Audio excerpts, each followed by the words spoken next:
7 years, and when I moved out, I transferred now to regional elementary school, and I'm handling children with special needs, the developmental kindergarten classes from ages 2 to 6 years old. 7 years, and when I moved out, I transferred now to regional elementary school, and I'm handling children with special needs, the developmental kindergarten classes from ages 2 to 6 years old. There's 7 years, and when I moved out, I transferred down to Richmond Elementary School, and I'm handling children with special needs, the developmental kindergarten classes from ages 2 to 6 years old. there's 7 years, and when I moved out.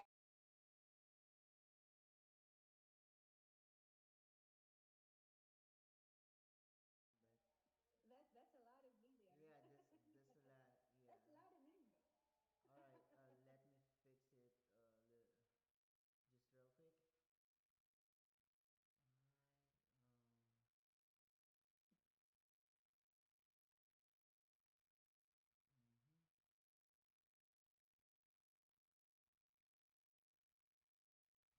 All right. Sorry about that. Let's try it again. Yeah. All right. For the second time, do I have to introduce myself again? Yeah, because Okay. there's no audio a while ago, according to our viewers. Okay, so once All again, right. hello. Wait, Mr. Pari. Okay. Yeah, this is we just we just want to make sure that No everything is audio a while ago, according to our viewers. Sorry. Okay, so once All again, right. hello. No, wait, Mr. Pari. Okay. Yeah, this is we just we just want to make sure.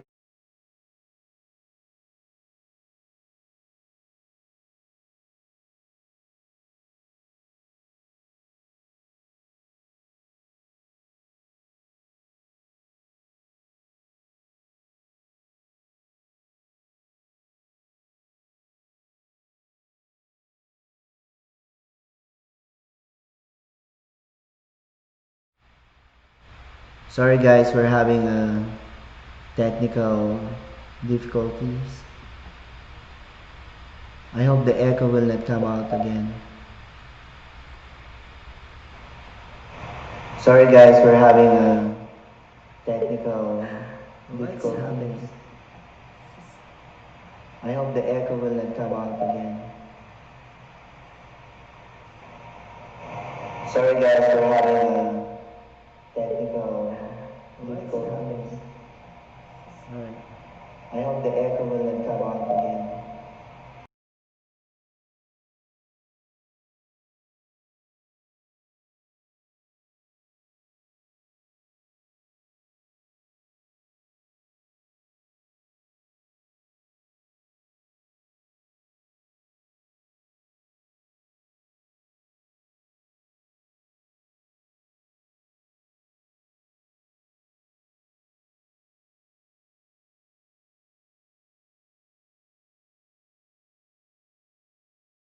Do you want me to turn it off? No, if you don't have an audio, that will not be a problem. Okay.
fixing something.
There is still, well, if you have glitches, then okay, my student.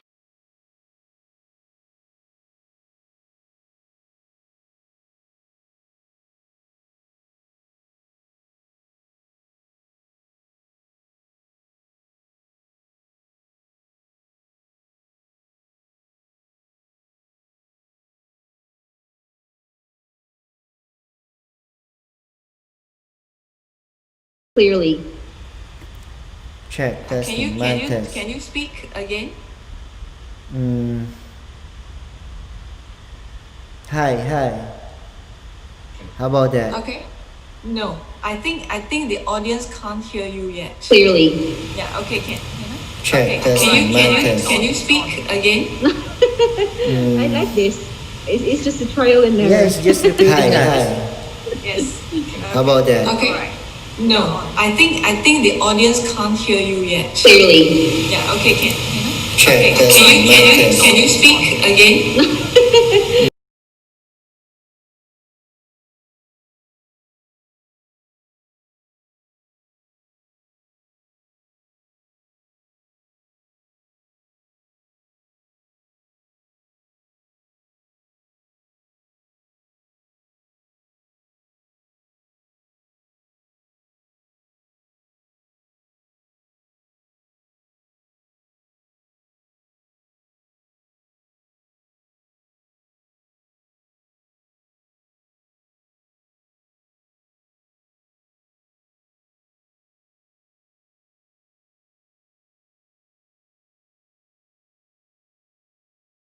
God, what just happened?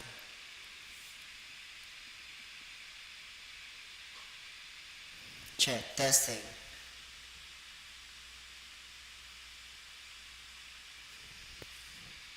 God, what just happened? No. Check, testing.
Okay, so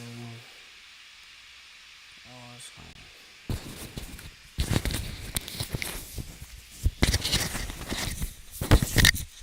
Check testing mic test. Hello.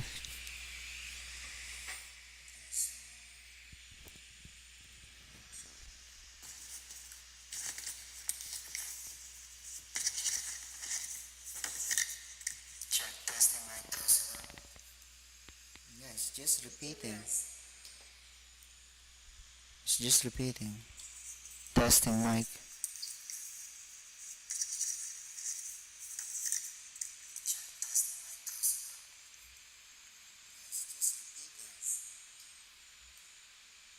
I know.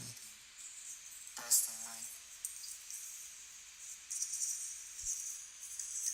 Alright, they said they can hear us, but it's coming back to us.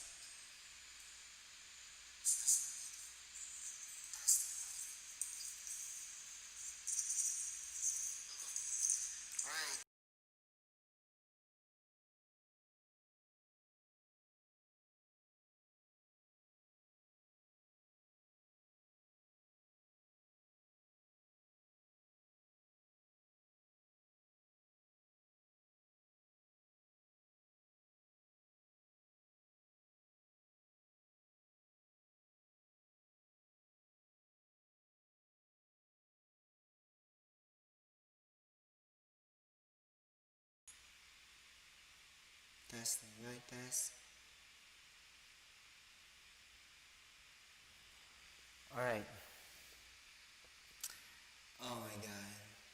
I don't know what's happening. Testing.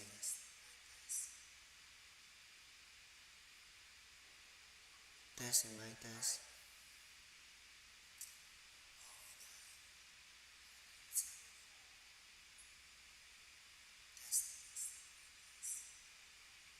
Testing mic test. Alright. Testing mic test. Hello. Alright, can you guys talk so, and speak so that they...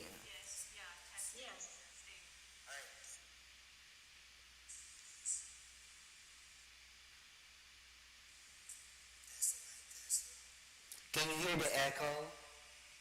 Yes, I can hear it.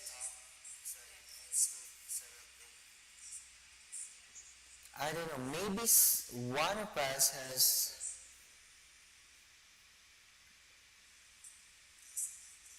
It doesn't make sense. It shouldn't be coming back to us. I mean,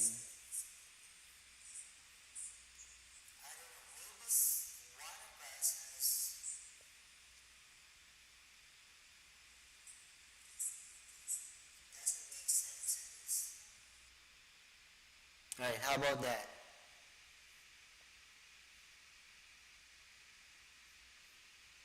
I think it's working. It's working? Yes. Alright. Check, testing, mic testing. Jeffrey, you sound a little bit soft to me, but My sound is a little bit soft. Check, testing. Hey.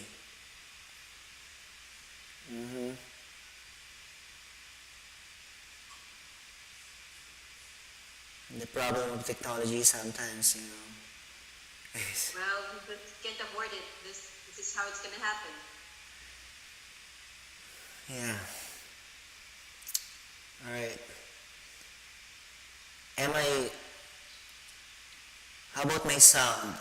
Can you hear me Yes, I can hear you. I can hear you. clear? Yes. Clear? Yep. Alright, I think we can start. Alright, for our audience, we apologize for the delay. It so happened that, you know, technical problems. So we will start again.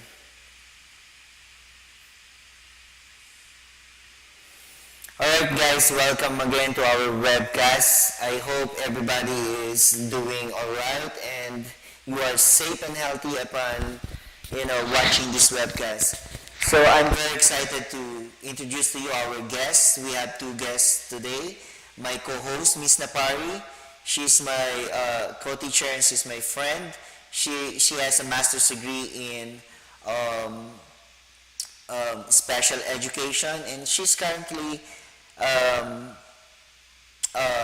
teaching primary special education. And we also have Miss Flora.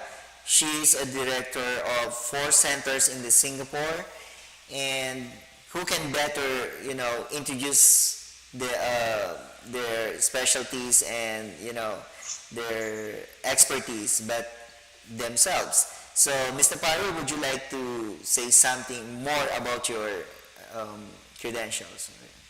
Yes, you already introduced me more than enough, Mr. Yeah, But oh anyway, yeah. so Mm-hmm. I would like to say good afternoon, everyone. Um, I am Esperanza Napari. I am a teacher from the Philippines. I'm a Filipino. I have been teaching elementary grades for 7 years in the Philippines before I moved to Richland, South Carolina. Now I am currently a special education teacher handling students with special needs, the developmental kindergarten children from ages 2 to 6 years old. Thank you, Mr. Pari. And now for our special guest, Miss Flora from Singapore. Hi, good morning, everybody. It's about 11:29 Oh, okay. here. Sorry. Yeah, good morning. Okay, so It's yeah, evening yeah. here. I as a little bit about myself. I was trained in the Royal College of Music in UK, and I went into early childhood music education, and started in 4 centers in Singapore, and currently not only providing music classes, and also we are doing language and grammar classes too. We have ventured into some countries in Southeast Asia, mainly the Malaysia, Indonesia, and Vietnam. And then currently we are also doing music training with our courses accredited by the examination body under the University of West London in UK. So I would like to thank Jeffrey and Ms. Napari for inviting me to speak to you today. It's a pleasure and it's an honor as well. And I also wish to communicate more with teachers of the same interest and see whether we can work better to cope with the current pandemic situation that is happening and affecting a lot of teachers in the world. Thank you, Miss Flora. Alright, so definitely today we're going to focus on how the Seimpi education did the distance learning, especially on the early childhood, because this time everybody's going virtual, even in education now.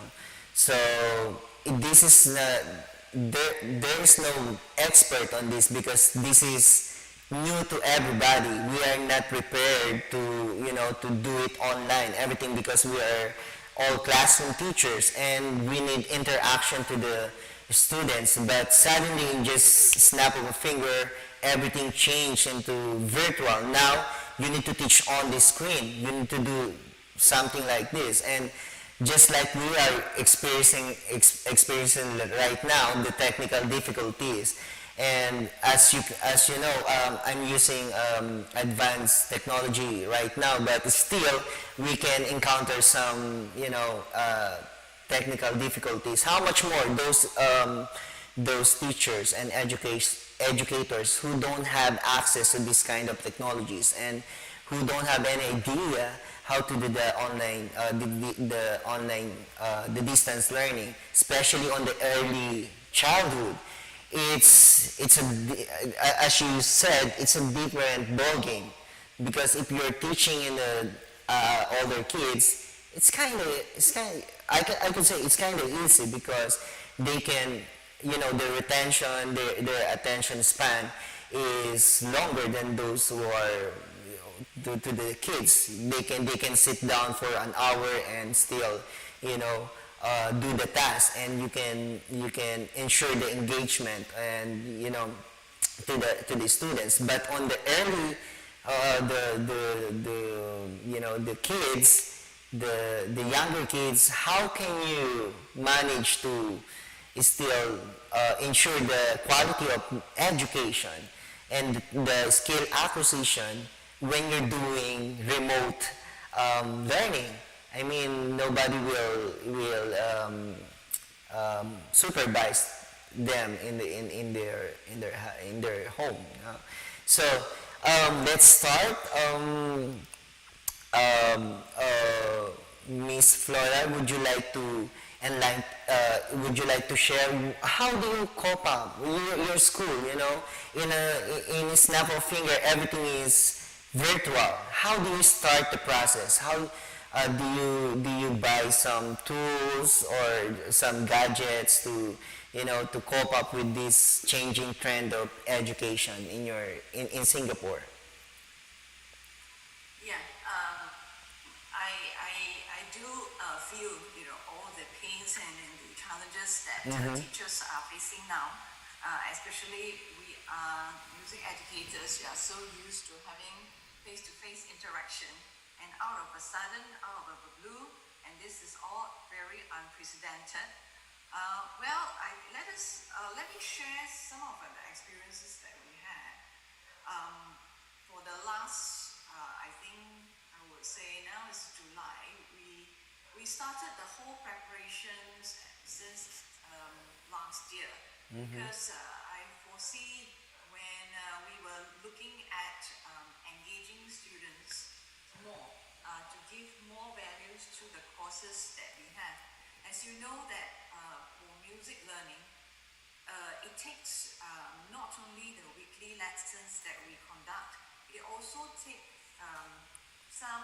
you also need some discipline from children as well, to make sure that they do their daily practices, in terms of doing their music homework, not only that, practicing their instruments, at the same time also maybe listening to songs and learn their singing.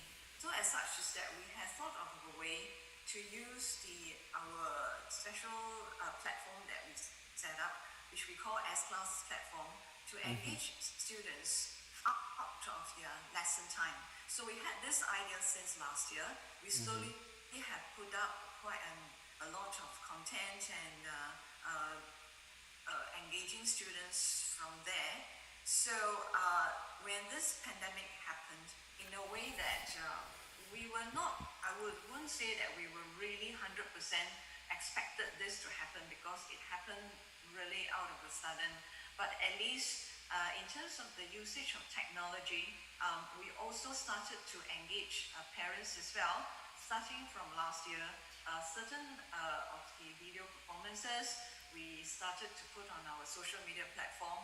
And then when this pandemic happened, we spent a lot of time talking to parents, because not only we prepare teachers how to present themselves online, how to use the technology's interactive platform to convey the lessons more effectively, we also spend time speaking to parents as well. And then it helped when the Singapore government had been strongly and in a way giving a lot of support, and also agreeing with engaging children to a certain extent online as well. So I think with the help of the government, and so as such that we got a lot of support from parents as well, and knowing how to set up the devices appropriately. So as such, when this pandemic happened, and when we suddenly had the lockdown from March, all our parents, students, and teachers were all ready and well prepared to cope with this. That's good. That's nice to hear. At least somehow your preparation was just very timely. Yeah, very timely. Yeah. Did you, Miss Flora? Did you? I'm a little bit curious because you said you've been preparing for an online, platform before the pandemic happened, and it seems that you are you are preparing. It's like that it's gonna happen. Yeah. Yes, that's right.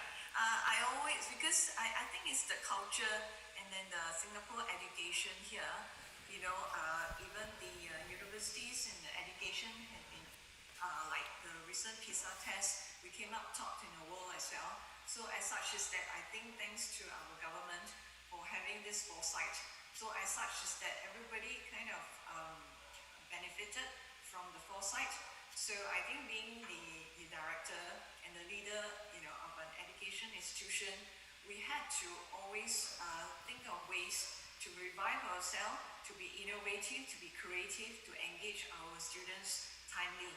Okay, so as such is that I think having a music college degree itself, or your training from music colleges, is really not quite enough now, at times like this, because music education moves with the time.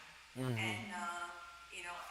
and it is getting younger and younger, because there have been a lot of researchers. I think maybe Miss Napari, you should be an expert on this. It's like how music can help children of the early childhood ages to learn better. So as such is that you can see that even there's a surge of music therapy interest as well around the world.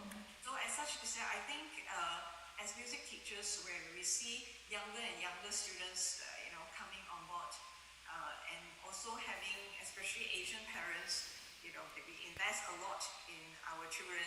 So we get, I would say, most of the young children now, at least in Singapore or in Southeast Asia, they do have some sort of experience learning music, either in a general music class or either picking up an instrument early.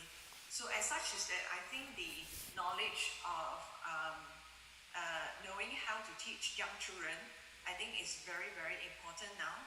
And it is also going to affect how you teach children of the older age as well, because I think the understanding of educational philosophy definitely is important for all music teachers. It's not only using the platform or the infrastructure, but we do have to understand also the growth and the development of children of that age. So I think we do strongly understand that knowing them from young, will assist very strongly and making teachers stronger when you deal with older children too. Yeah, that is very, very interesting. I just have a question. How do you prepare the teachers for this, for this kind of Teaching remotely. teaching, yeah, remotely? Because are they prepared for this, or do you have any trainings? Because the content is really easy to to teach online, because it's just a content, but it's kind of hard for me to cope up how you will teach instruments remotely, especially for the younger kids. It's gonna be very difficult for sure. Okay, yes.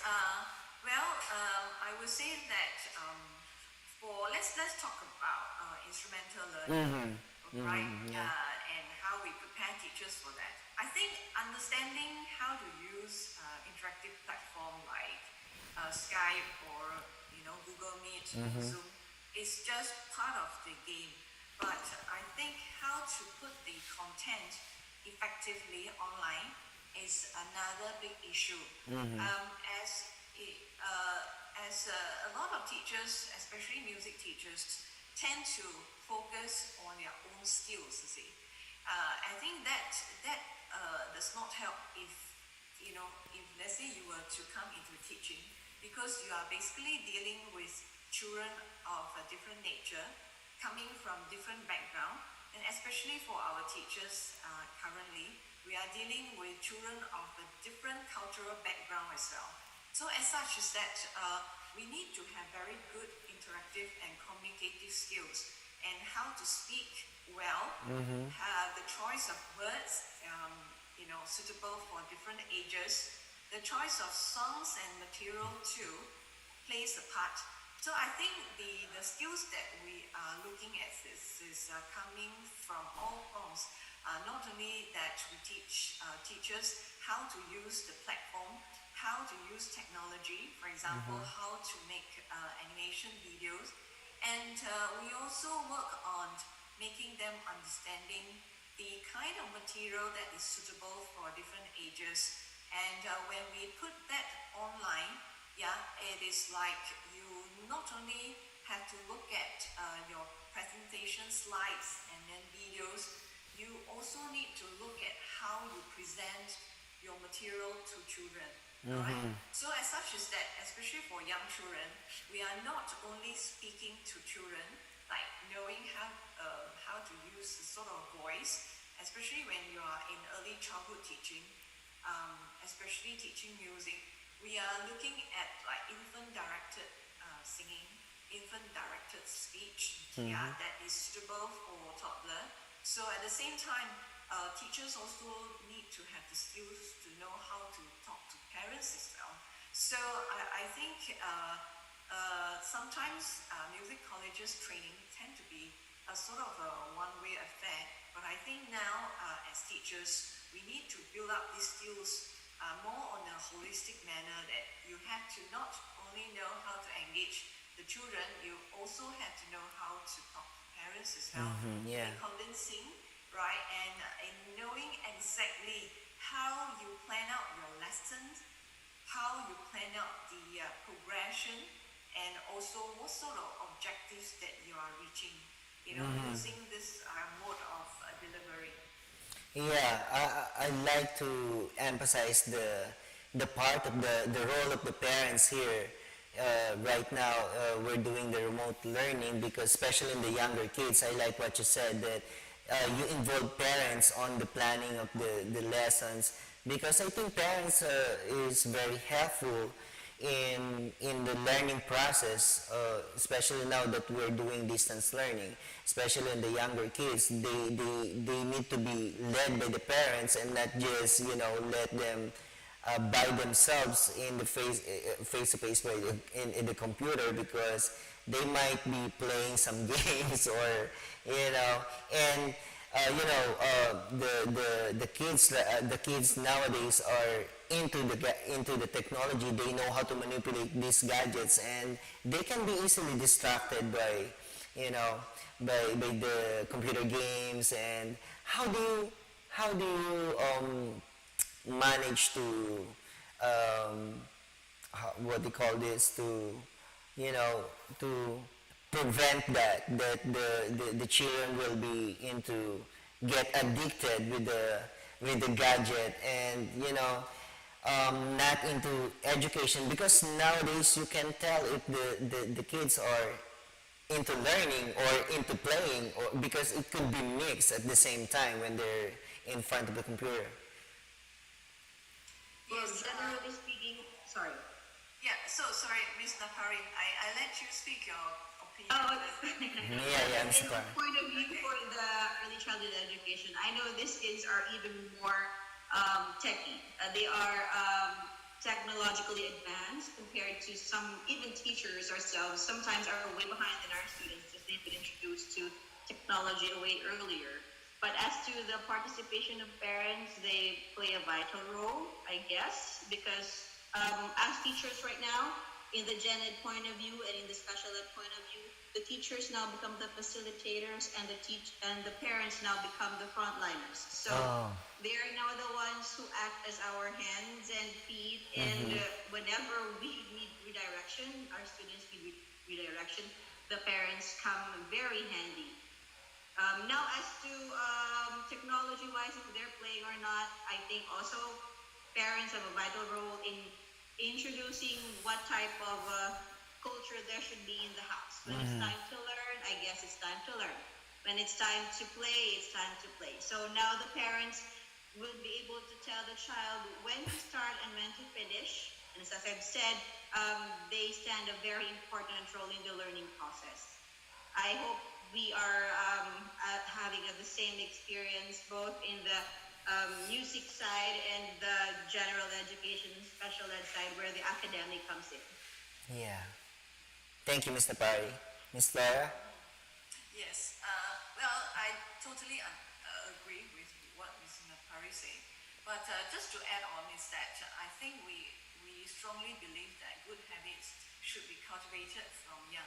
I think parents should be the role model for this. And so as such is that we are not quite afraid that, in fact, we just had a very successful toddlers class yesterday online, teaching English, drama, and music yesterday. So I think we have to look at the reality because I don't think we should tell children that you're supposed to be banned from using computer at all. Online learning, using of internet is here to stay. So we all know about it. So I think building a sense of responsibility of managing the screen time, I think is ultimately important and should be a sort of a good habit that parents, teachers must help to cultivate from young. So once they know from, let's say even at the age of like 2 years old or 3 years old, that they have to be responsible of the screen time that they spend in front of the computer. So, this good habit, once it's cultivated and embedded into, the system, I think that is fine. I don't think that they were going to get addicted to it and take the computer screen time as only playtime. And as for, whether we should incorporate game into the learning, where you know that of the all the movement in the world, especially teaching of the early childhood ages, is that we are using game and play to let children learn through play. So as such is that I think this game I think is fine to let them use on screen to learn about a subject. But I think of course we are all very concerned of the screen time and the addiction that children have. They look at their handphone while eating. They neglect their studies. So as such is that when this pandemic and lockdown happened, I thought this is a good way when a lot of parents are working from home with all this WFH movement. I think it's good that we should use this time to influence our children's mindset on the screen time that they should have. So as such as that, I thought this is something good that we can always make use of the WFH time for parents to cultivate, the responsibility, the sense of responsibility in children in using the computer. That's right. Yeah, that's right. Thank you, Miss Flora. I think that is a very good point. And we're all in this together. I mean, the whole society, not just teachers. Unlike before, they will just send their kids into school and the teachers will take over. But now that everybody's in their at house, in their home, then it's partnership between teachers and parents and how they will help us to develop this routine of screen time, because I think this is gonna be, they call it, globally they call it new normal, and I think it's gonna take longer than what we are expected. And as of now, we don't have what do you call this, solution for the coronavirus, and it will, if it will take years, this is gonna be the normal education now, wherein some of the most of the students and the parents are considering home education now, like homeschool.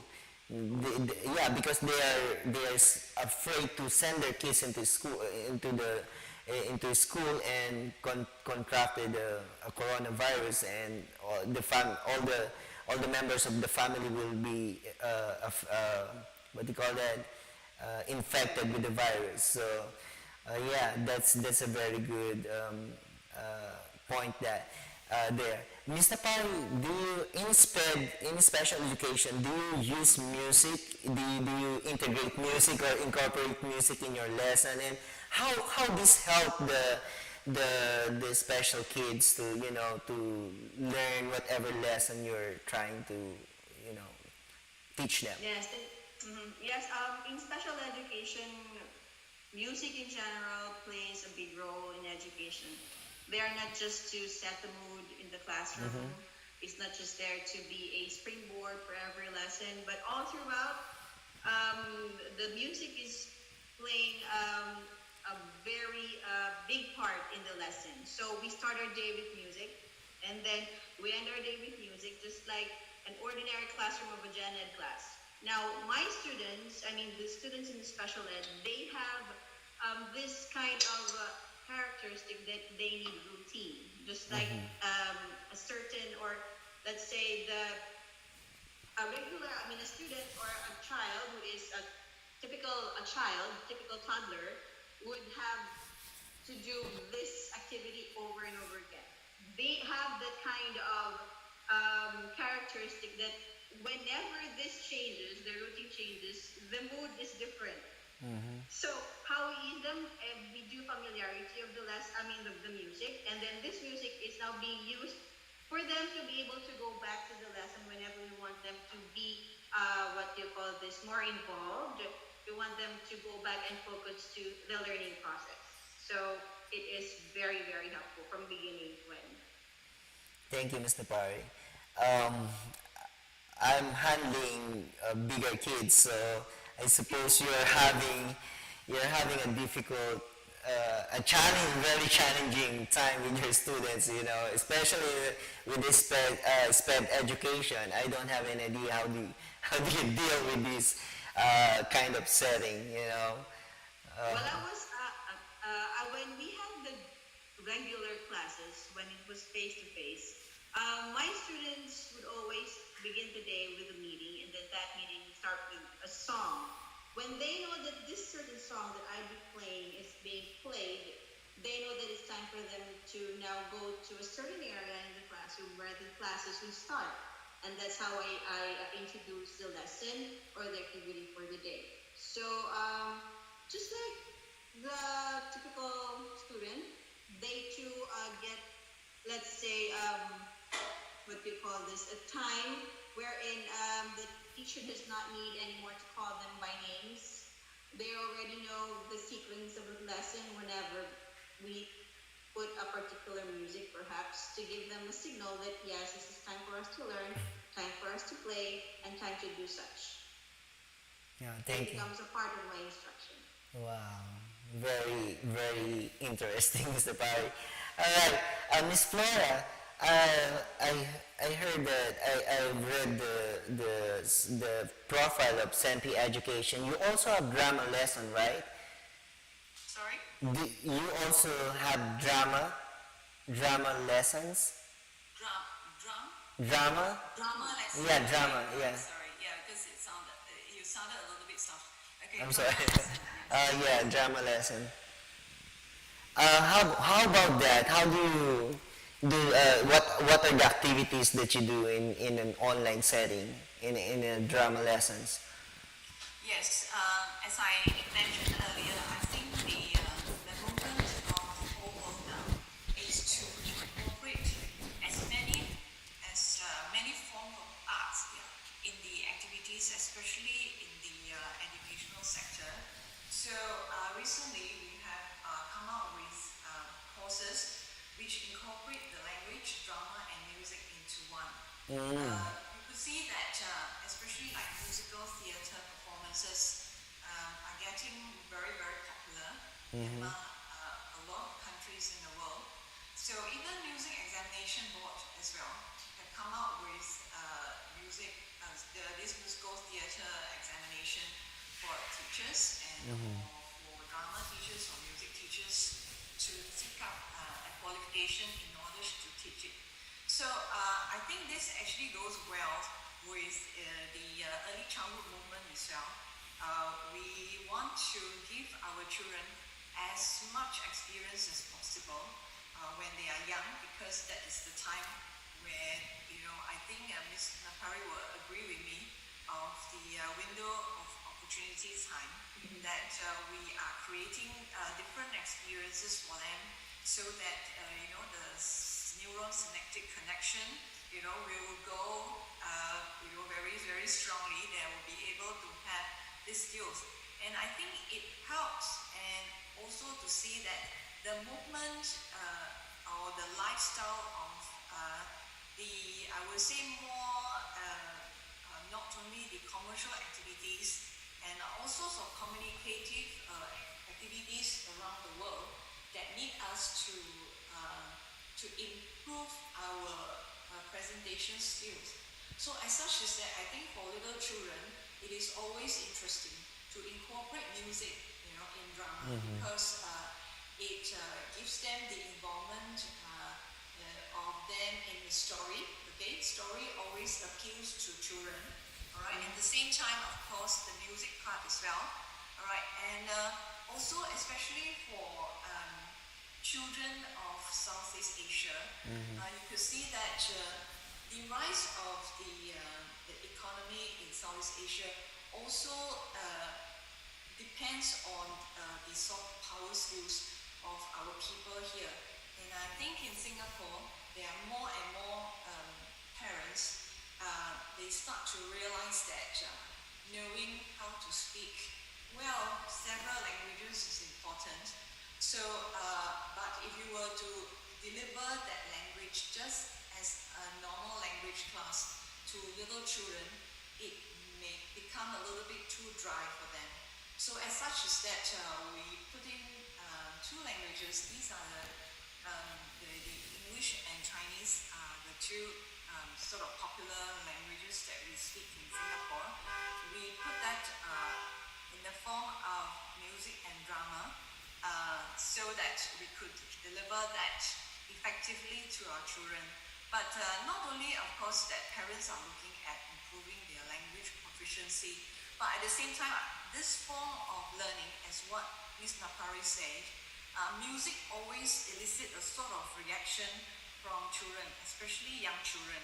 So if you use music well, incorporating with drama and languages, it works well not only to instill discipline, but it sort of gives them a sort of a good environment and condition them, giving a good intervention for them to be able to learn the language well. Okay, so as such is that this is the movement in Singapore now that we are trying to also use it, this good practice, to use this good practice in other parts of the Southeast Asia especially, to work with teachers coming from different cultural background to bring across, the benefits of drama teaching well. Yeah, so it sounds to me like it's a holistic approach to music education because it includes drama and I suppose dance when they're doing the body movements. And yeah, I think these aspects are interconnected with music, the language and the body movements. And it's gonna be very interesting for the kids to sing and dance and act at the same time. And it's gonna be very holistic for the growth of a child, that they are learning this at one at the same time, like the language, drama, and music, and playing instruments too. That's a very good, very interesting point, Miss Flora. Um, uh, I'm pretty sure there's a lot of there's other music school in Singapore, right, Miss Flora? Are you there other music school in Singapore other than Seimpi? Sorry, can you repeat the question? I couldn't quite catch you. Um, are there other music school in Singapore?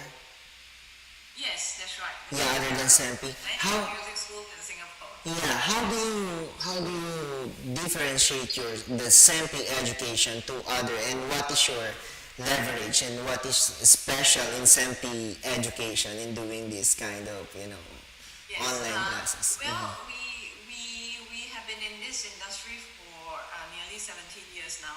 So we have evolved from the initial stage when we focus on early childhood music education on to teachers training now, sharing our 17 years of experience in this industry. Since then we have evolved a lot. As I mentioned just now, not only we are teaching music, but at the same time we incorporate drama and also languages in our courses. So we are moving into Southeast Asia now to do teachers training, having a good working affiliation with the examination board in UK. So as such is that I think we are in quite a good position to combine, the good habits and the strength of Singapore education, and with the more traditional and I would say in terms of the practices that most children and teachers are having in Southeast Asia, that is to acquire British qualification, in music and in drama. So as such is that we feel is that at this point of time, I think this is the time that the Southeast Asian teachers should move on to develop their own strength and having their own unique culture and their approaches in teaching. And Asian children also learn differently. So, and with the examination board that we are working with, even the British examination board do understand that we do have our unique approaches. So we feel is that with us being in Southeast Asia or in Asia, we do understand better of how Asian children learn. So as such is that we feel is that I think this is our uniqueness that we have as an education institution, working with not only children from Asia, but we do also share our experiences, with the Singapore unique approaches in all sort of courses that we do, either online or offline. Wow. Do you have plans to expand your school, like, you can have a branch in the Philippines or in other part of Asia? Okay, so we do not have that plan at the moment. So we because of the pandemic, so we are focusing on training teachers, and so that I think it's more of a certain mission that we have as well, that we would like to share our experience and our expertise with teachers, especially in this part of the world, to basically work for a better future. Yeah, that's good. Ms. Flora, speaking of training program, do you have an upcoming training program for the teachers? Oh yes, yeah. I think we have had some interest from teachers looking at training online, especially for early childhood music, and at the same time to share our experience how we deliver our lessons online. So as such is that we are having a webinar. I'm conducting it on the 1st of August. So I hope everybody can join us. It's a free webinar. We welcome you to share your experience too. So I'm going to talk about basically the basic understanding of the early childhood ages, what teachers should be looking out for, and at the same time training teachers how to deliver their materials online. So this will be something that I'm going to talk about in my webinar on the 1st of August. Alright guys, for our audiences, music teachers, drama teachers, and you need to watch this upcoming webinar. I think this is a very interesting and awesome webinar with Miss Flora, and I am very curious how you do it, how you exactly do it, the process of online teaching in Singapore, and we will be looking forward for that, Miss Flora. And do you know? Would you like to look at like a short clips of Yeah, that's what I was about to say. Miss Flora will be showing us some short clips on how they do it in Singapore, the distance learning. Okay. Okay, all right. Jeffrey, you need to Oh yeah. have this clip. I'm sorry. Yeah. You give me permission to do that.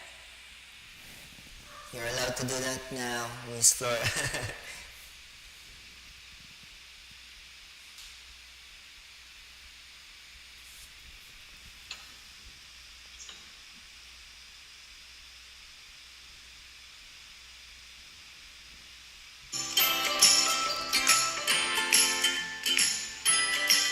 Hello, hello, hello to MIM. Come and have fun with music. Are you glad? Yes, that's right. One at the top. Number one. Number two. Number three. Number three. Number three.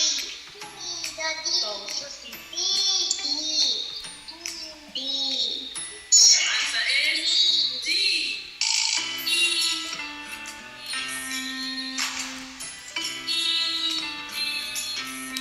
If the mid is in the middle of the note, okay? Your D should be touching the line, okay? Second note.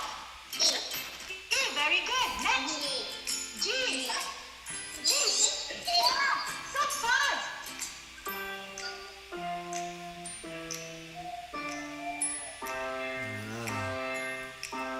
Yay! Goodbye, goodbye, goodbye to everyone. We all had fun. And music in picnic is what we will come back for more next time.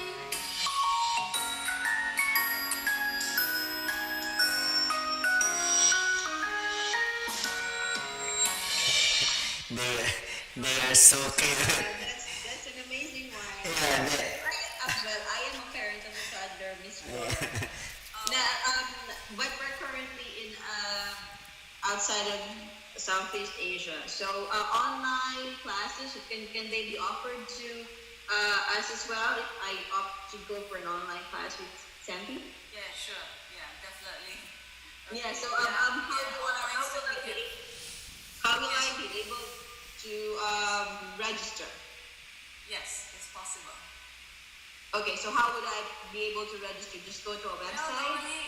normally we have a link you can always send to us and register that, and then we will send you the instructions then. So I best that we conduct our lesson on Zoom, so it's good to of course get the Zoom software ready.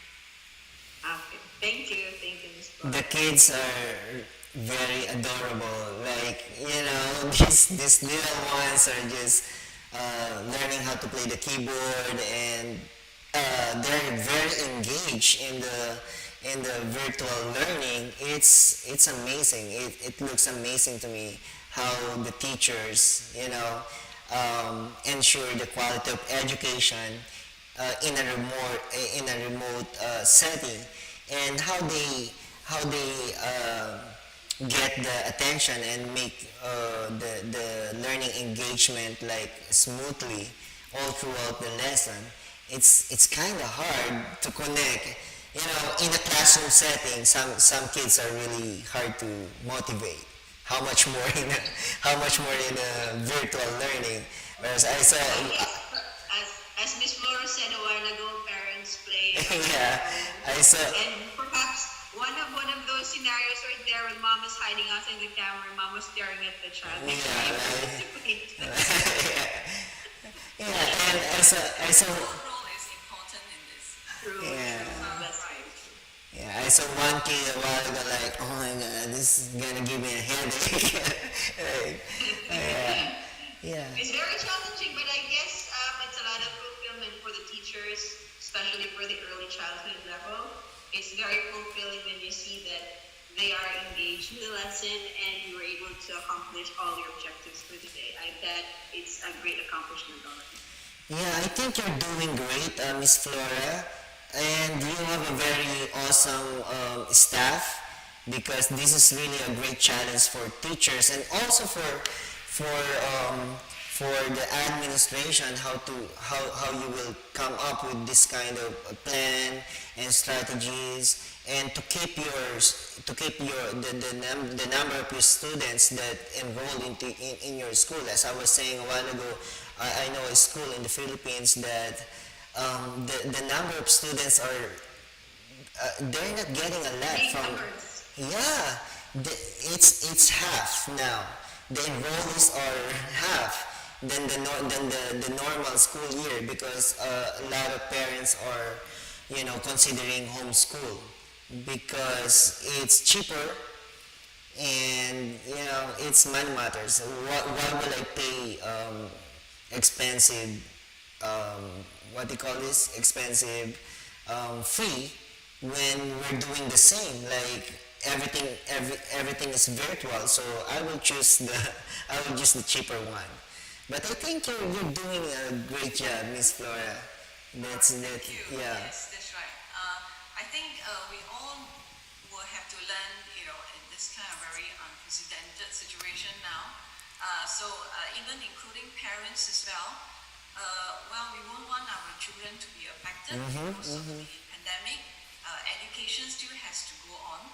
So I think it's a matter of of changing mindset over this. And of course, I have also worked with people who helped those who do not have the internet connection and also the devices. We put them in a place and They can access. according to the social distancing measure, and then they can still be able to get the course, to learn something from us, in Singapore, well, they may be in Indonesia. So I think the internet opens up a lot of opportunities as well. It all depends on how you cope with it and whether you have the mindset to learn new technology, to learn new teaching approaches. So I think we all have to stay positive and of course stay optimistic as well. I Yep. know if teachers feel down and depressed, a little bit depressed over the lockdown, I think if you could maybe join like Jeffrey's group, you can see that Jeffrey is making all effort to engage teachers and then also getting help, not to be shy, to come forward to seek for help. I think we all will be able to cope with the whole situation effectively, right, hand in hand. Yeah, thank you, Miss Flora. As I was saying before, nobody's expert in doing distance learning and virtual learning because this is all new to us. And the one thing why we are doing this for free is I believe we have what they call this responsibility to our society as educator to think of ways to help the community to move on. And I agree with Miss Flora. The world will not stop because there's a pandemic. We need to go on and move on with our lives as educators, and we don't leave our students behind just because we have the pandemic. So we need to really be creative and resourceful in teaching in a virtual setting. And I just would like to say some points that I got from this webinar this morning in the Philippines now. First, what I got in the discussion is let children guide you. I mean, Miss Dora said a while ago that they started they doing folk songs and some what they call this activities online. So this is a home setting. You can't force anything to the child. So the activities should be familiar to the students, the one that they have access inside their home. You don't want to you don't want to ask them to get the guitar if they don't have the guitar. Get a keyboard if they don't have a keyboard. So let the children guide you. I mean, what motivates the children? What do they have in their home? If they have a toy, a train toy, then you can sing a train song. You know, if they have a monkey stuffed toy, and you see they're playing with that stuffed toy, you can play a songs about something about monkey, just to make them relate to your lesson and get motivated. That's how the children somehow guide us in our lesson. And the second one is provide meaningful alternatives to screen time.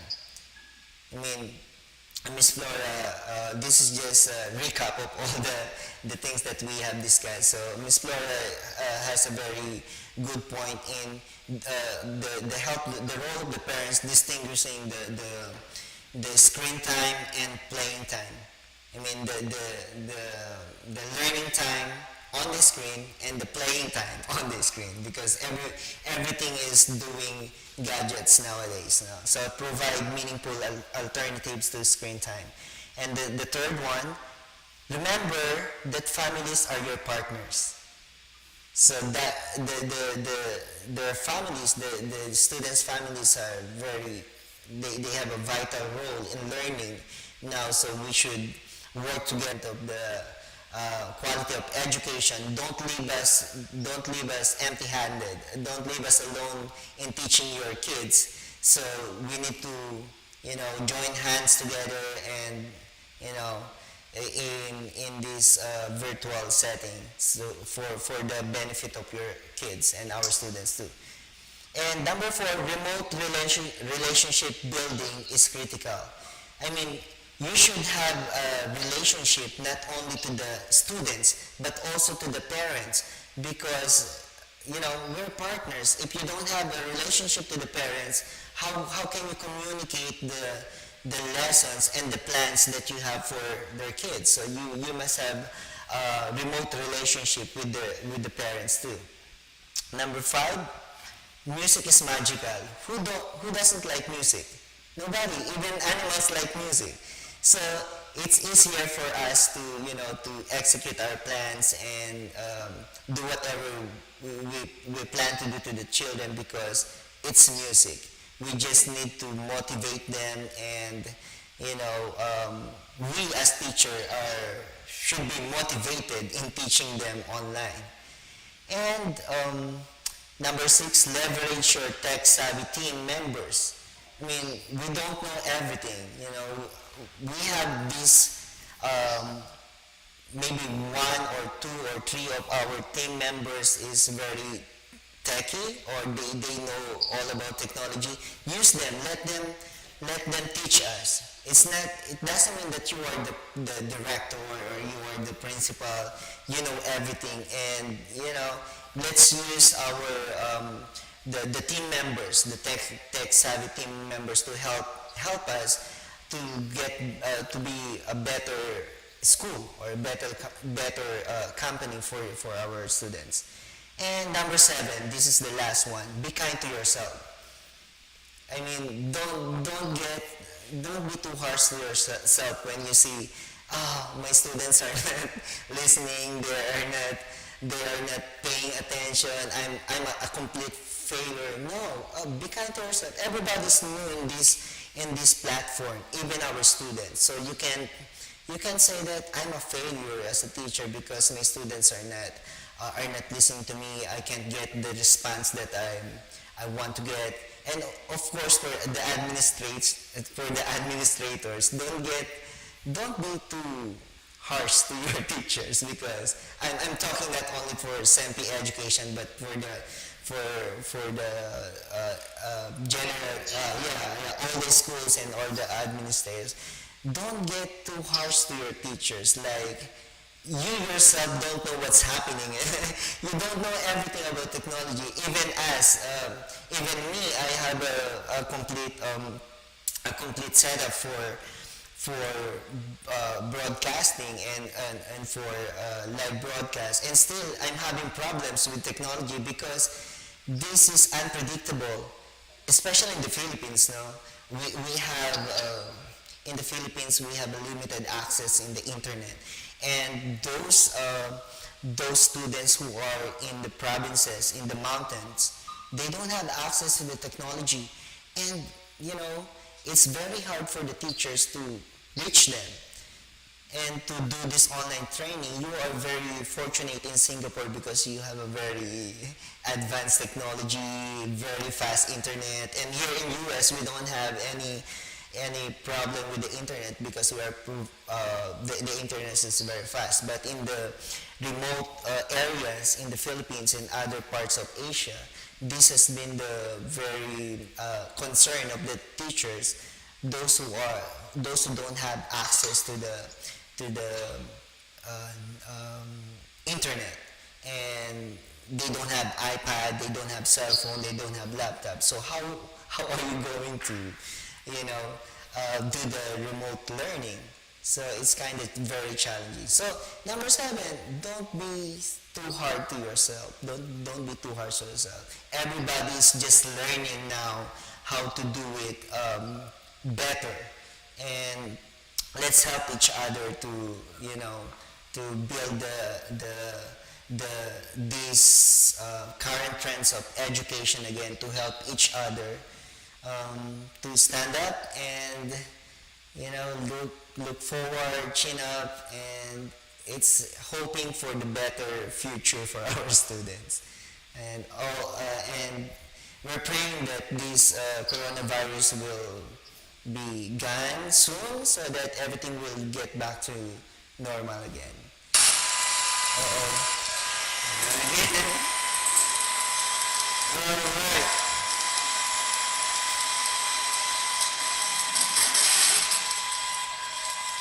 Okay, I don't know what happened. There's a weird sound again.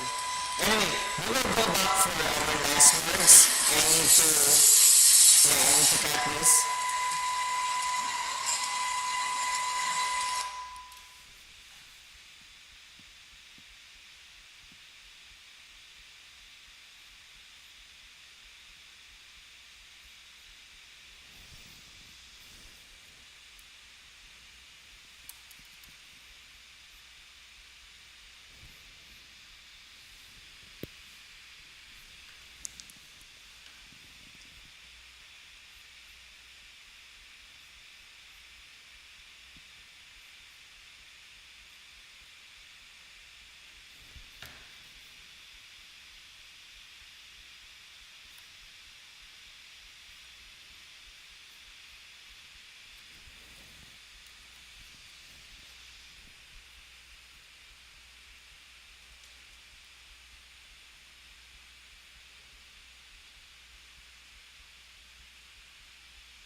Alright guys, there's a weird sound just happened now.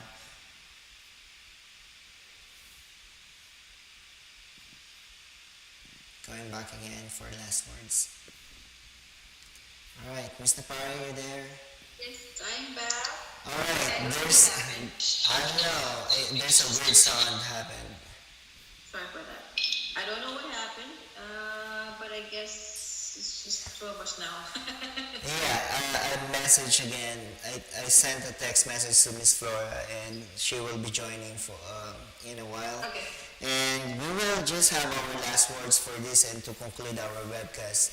So far, that's very interesting. We have a very interesting, discussion about this online It's thing. good that music teachers are doing their part because nowadays, even here in our setting in the US, the Connect teachers are having a hard time to prepare lessons as Mm-hmm. if all is left with the Gen Ed teachers. But here's the picture. The Connect teachers also has to get the students involved. You are the only rest in time for planning for the Gen Ed teachers. I say that in terms of because I am one of those Gen Ed teachers and my students, though in special ed, they also go to your classes. You are the planning period that we only have for the day. So when you are gone, now as I heard it, the setup this year might be as if it's just online activity, but it has to be from the morning session to the afternoon. So if the teacher misses one part of the planning period for the next day, Yeah. then everything is lost. Everything is not going to fall into place. So whether they go online or they go face to face or hybrid approach this year, you connect teachers, music teachers included, have to get involved. Yeah, yeah. Miss Flora, we're talking about our situation here in US, because we will do full virtual, but we still needs to go to school and report, and Yes. we will do the virtual learning there, not in our house, but in the school. So we're going to report to the school. They installed the gadgets that we need, the camera, and maybe they upgraded the computers to handle this kind of setting. And yeah, I'm a little bit worried about that, because we're just music teachers, and a lot of schools here in US, Miss Flora, they don't have music time. They don't have music subject. They, Which one? there's a lot of school in US. We're lucky we have a music subject, but there are schools in US that they don't have music subjects. They cut the budget for music, because for them music is not essential. Music is not core music is not core subject. So why will I spend money for music education? But in our school we are very very fortunate to have the music class, because I think music is a holistic thing. Music is not just music. It overflows to the cognitive side of education. It's not just artistic, you know. It overflows to the cognitive side of education. It helps a lot of aspect of um, um, growth in a child's growing stage. They really need music education to help them holistically grow as a person. Yeah, and I'm afraid that when Well, I think yes. now under this pandemic, of course, a lot of Ministry of Education in a lot of countries are cutting their budget. Yeah. I think, I think in Singapore we are not doing so. We are promoting, giving, as I mentioned, giving children experiences not only in music but in other forms of arts and including the sports as well. So I think as the ABRSM, the Associate Board of Royal School of Music, they have said that the playing an instrument is one of the unique activities where you combine the mind and the I agree. physical Yes. stimulation, in children. So I think we recognize that it's actually important and also vital for the growth of children, where they be acquiring this sort of physical and the combination of mind skills. I think this will become very, very useful and handy when they grow up because you are developing, some kind of quick thinking and quick response mindset, which I see that in music students or people who have gone through, the more formal music education. Yeah, it connects the body and mind together. You know, so it's very important to for the government to consider that music is not just a pastime for for the students, but this is a very vital part of education. Yeah. I know, Any Jeff, I will be looking forward that you will also impart the same techniques as what Miss Flora is about to introduce come the 1st of August. sure, absolutely. It's kind of overwhelming and daunting, to to apply everything that we learn because I'm pretty sure by this time, since the pandemic began, there's a lot of webinars, there's a lot of trainings to prepare the teachers to do online training. And this coming school year is the test for all teachers, for all educators and learners. If these strategies that we learned from the webinars, the seminars, and all the trainings these past months are effective. Who knows? This is the only test that we have. We're all in OJT, like on the job training this coming school year because it's kind of overwhelming really, and I hope everything will fall into place and we will have a great outcome. And of course, our concern is not to be great distance learning teachers or not to be a great school for distance learning, but our concern is we can transfer we can able to transfer the skills from my place to your to the house to the student to our students home and to the students, and they can able to connect with us and engage them into a meaningful music making process, and not just to be a very good teacher in, like you're very good in um, you're a very good speaker, you're a very good teacher, but most importantly, our product will speak for us. What is our product? Our students. If they learn,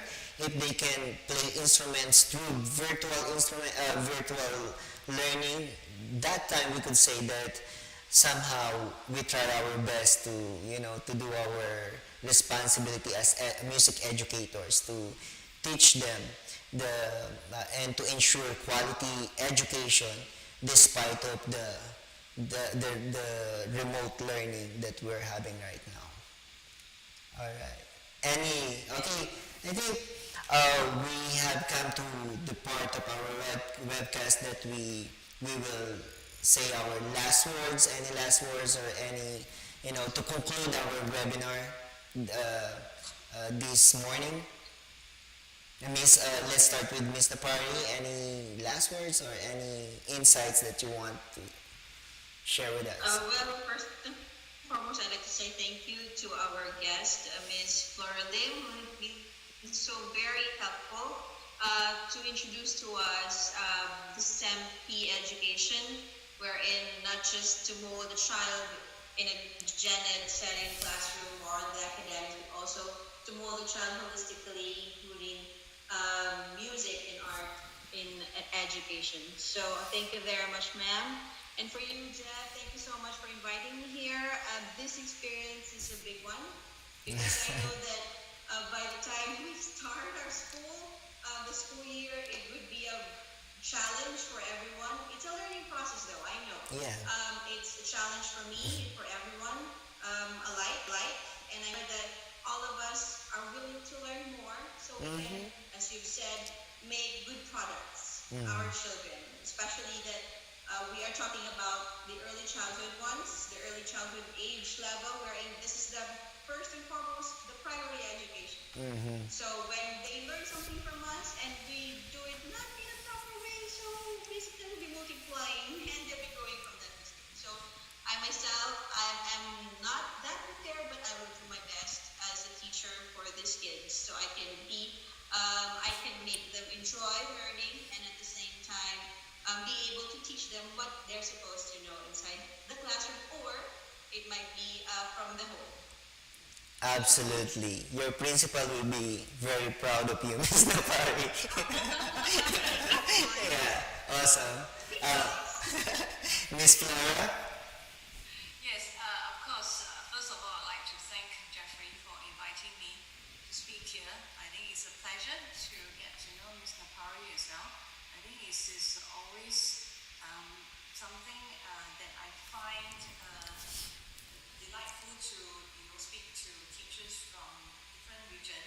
Of course, at this time, as I mentioned, is that it's difficult where we are faced with a new situation, very unprecedented, very unexpected.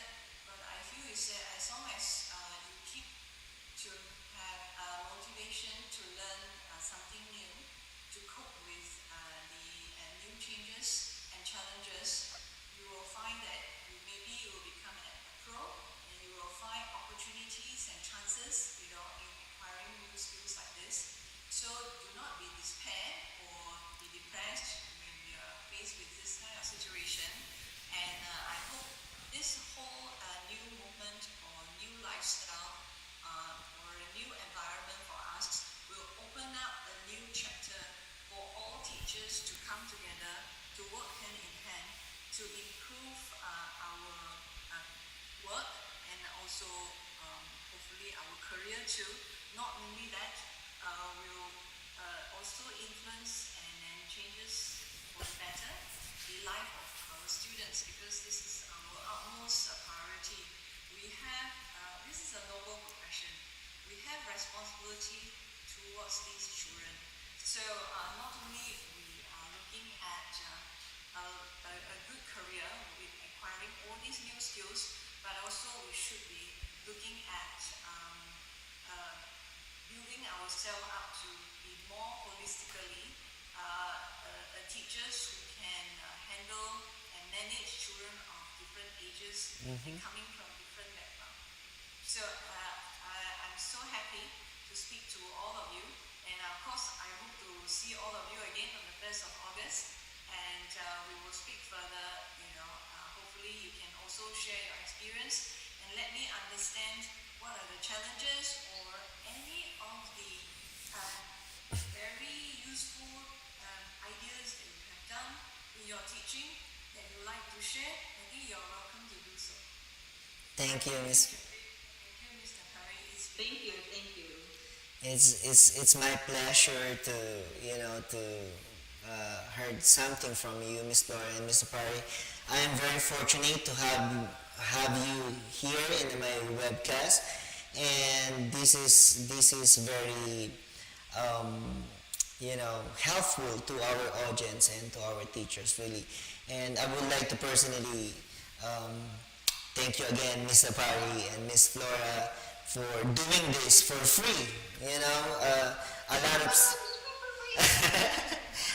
a lot of seminars are Just kidding, just kidding. a lot of seminars are asking for free for money, to share something about this online teaching, but we're doing this for free because, just like what I've said, it's our moral responsibility as educator to help each other to stand up with this pandemic situation. And expect us, Miss Flora, on August 1, and we are very excited to attend our webinar. And how do we register? Do we need to go to Seimpi website? We will come up with a link. Uh-huh. Yeah, so we're going to post out the link quite soon. So I'll be sending to both of you. All right, thank you, Miss Flora. Alright, music teachers, art teachers, and drama teachers, the members of our Facebook group, Art Teachers of the Philippines, and the members of Music Teachers of the Philippines. I hope you learned something from us, and to our two special guests, Mr. Pari, specialty Master of Arts in Special Education, is Miss Flora, Director of 4 centers in Singapore, and we'll see you in August 1. I will definitely share the link to our Facebook group, and I hope everybody will join us as we join Miss Flora in their webinar. Okay, thank you so much. I think that would be all. This will be the end of our webcast. Stay safe and healthy, and always remember, alright? Yeah. Also remember that, yeah, yeah.